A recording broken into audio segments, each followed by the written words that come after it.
В зале военного суда Сан-Диего воздух казался натянутым, словно перед разрядом. Пожилой ветеран по имени Джонатан Рид, чья грудь была усыпана медалями, стоял неподвижно, будто все еще держал строй своего далекого подразделения.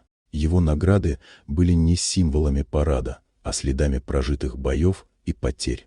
Молодой военный прокурор Эндрю Миллер, стремящийся доказать свою значимость, говорил резко и слишком уверенно, все время приближаясь к ветерану так, будто пытался подавить его одним лишь присутствием. Его раздражение росло, и вместе с ним дерзость. Когда он неожиданно схватился за одну из старейших наград Рида, зал застыл. Одним резким движением он сорвал медаль, и она с сухим звоном ударилась о пол, словно упала память о целой роте.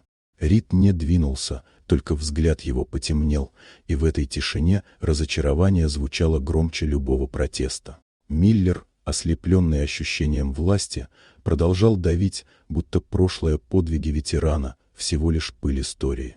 Но зал изменился, когда дверь тихо скрипнула. Вошел человек, чье имя в Сан-Диегском гарнизоне произносили с особой осторожностью командующий спецподразделениями Майкл Стентон. Его появление заставило офицеров вдоль стен мгновенно выпрямиться, будто к ним вернулась забытая дисциплина. Миллер заметил это слишком поздно. Стентон подошел к упавшей медали, поднял ее аккуратно, как хрупкую реликвию, и вернул на место на кителя Рида. Ветеран впервые позволил себе короткий вздох облегчения, не за себя, а за память своих боевых товарищей, опознанную и восстановленную. Затем командующий обратил взгляд на прокурора. И этого взгляда хватило, чтобы Миллер побледнел, потеряв последние остатки уверенности.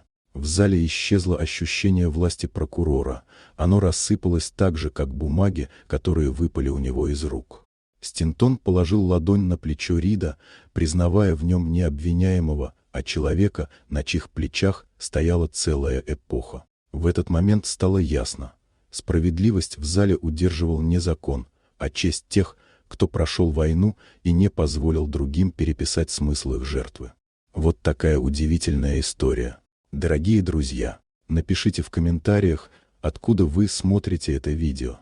А если вам понравилось видео, поставьте лайк, а также подписывайтесь на канал, впереди еще много интересного.